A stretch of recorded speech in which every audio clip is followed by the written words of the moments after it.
Day 144, simplifying circuits by combining resistors. Let's first review some of the equations. We have I equals Q, charge, over time. That's in coulombs per second, or amps. V, technically delta V, but we'll just call it V, voltage right now, equals IR, current times resistance, sometimes referred to as Ohm's law. Power is your voltage times your current, P equals VI. Power will be in watts. You can also calculate power by combining the two previous equations to get the equation I squared R and other possibilities, but that one there is very useful.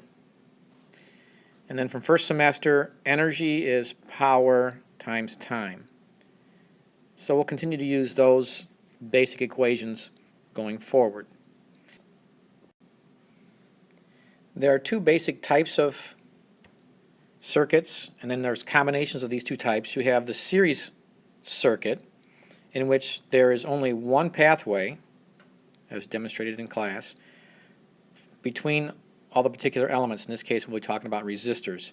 Then we have parallel circuits, parallel connections, in which there is more than one pathway for the circuit elements. So in the picture up here, these are supposed to be resistors. We don't have the zigzag like we normally would, but R1 and R2, R sub 1, R sub 2 stand for two different resistors. You could have 3 or 4, or as many resistors as you want.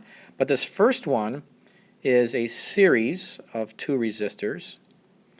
One thing that's important about series connections is that the current is the same for all elements. All elements have the same current. We'll keep talking about that, but let me circle that because it's very important. But the total resistance is the sum of all the individual resistors. That's that equation there, right above that red circle I just drew. So that's a series circuit. Now the second one here is your basic parallel circuit. If I look at these black dots, I call that first dot point A and point B. If I was traveling from point A to point B, I have two different roads to get there through resistor number 1, R sub 1 or R sub 2, and I could have 3 or 4 or 5 or as many resistors as you want. But there's two pathways to get from point A to point B. If you're not allowed to back up or backtrack or go over the same path twice, this is a parallel circuit. And the rule here, mathematically, we'll give you an example in a few minutes, is the 1 over the total resistance is the sum of the reciprocals of all the individual resistors. This is a parallel circuit, or parallel connection. One thing to keep in mind as we apply this as well is that in this particular case, each resistor will have a different current. In fact, more current will go through the smaller resistor, but all the resistors here will have the same voltage as each other.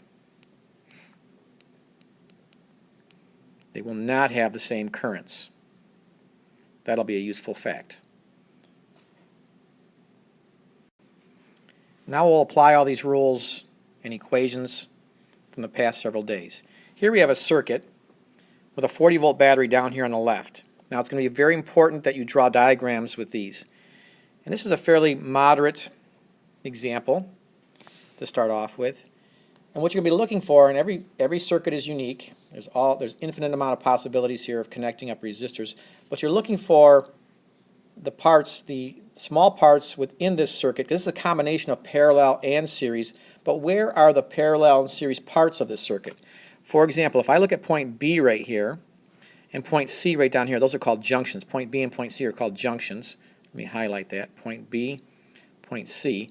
If I was traveling from point B to point C, there are essentially 3 ways to get there. If I'm bottom line, well, you could say actually 4 ways, but if I'm traveling, if I first started from A and I was going from A to B so my pathway of travel was from A to B, and once I was going from A to B, once I got to B, there are 3 pathways to get from B to C. I can go down and through the 13.8 ohm resistor to C. I can go down and through the 7.2 ohm resistor and get to C. So what that's going to indicate is that the 13.8 and the 17.2 ohm resistors are in parallel with each other because they're both alternate pathways to each other. And that combination, that total package there in the middle, the 13.8 and 17.2 together, is in parallel with the 8.45 and 4.11 ohms, because that's another pathway to get from point B to C, going around these loops through these circuits. But the 8.45 and the 4.11 are in series with each other. But bottom line here right now, I'm going to combine, according to the rules I showed you on the previous page, the 13.8 and the 17.2 ohm resistor. And the way you do that, and I would like you to show work for that on your homework, and that would be 1 over R total, R sub t, equals the 1 over the 13.8 plus the 1 over 17.2 ohms. And on these problems, sometimes you can start in different places. In fact, in this particular problem, I could have started with the 8.45 and 4.11 in series with each other. They are not in parallel with each other. They're on a single pathway from point B to C. But I'll do that next. But right now, the R subtotal, and you might want to practice this with your calculator because it's not, well, it's not that bad, but there's fractions here and decimals. So double check this, but I got 7.66 ohms when I went to my calculator on that. So in other words, the 13.8 and the 17.2 ohm resistors together are acting as if they're a 7.66 ohm resistor. It always turns out that the total resistance of any resistors in parallel, whether it's 2 or 3 or 4 resistors, here it was just 2, the total resistance is going to be actually less than either one of the two that you have already. It's like having more roads. The more roads you have, even if they're not good roads, the easier it is to get from point B to C. So you have overall less resistance when you have more pathways. Now, what you need to do here is draw a new diagram. So I'm going to pause and do that. Here's the new diagram.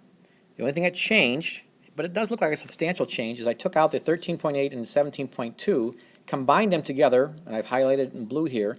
They are acting as if they're a 7.66 ohm resistor.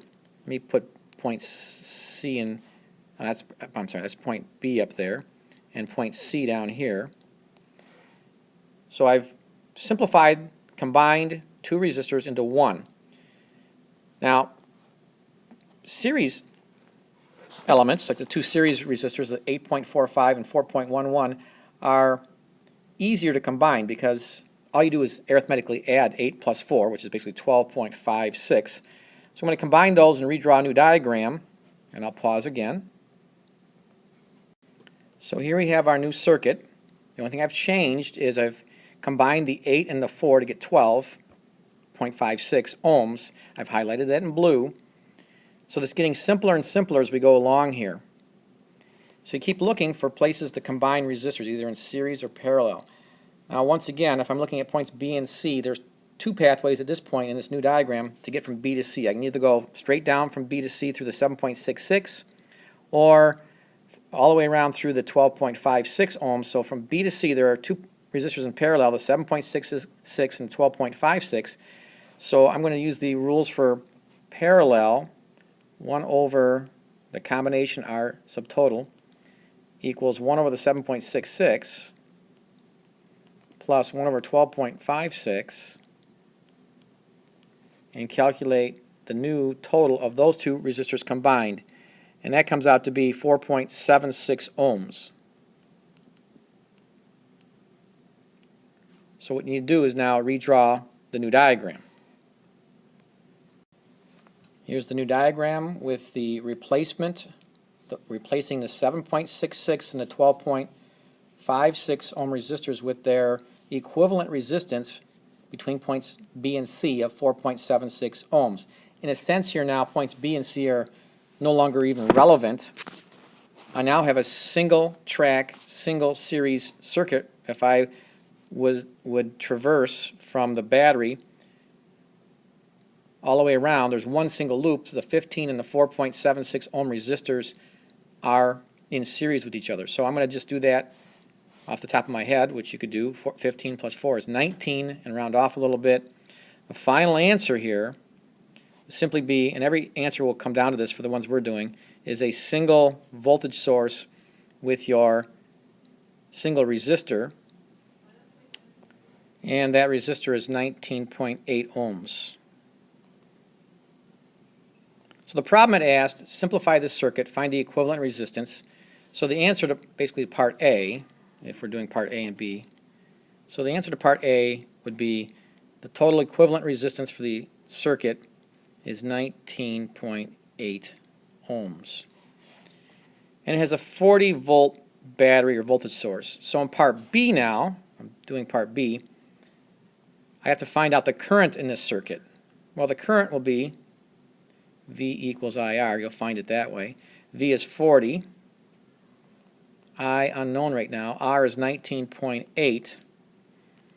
But basically, if you round off to 2 sig figs, I comes out to be 2.0 amps. If you want to go 3 sig figs, you can.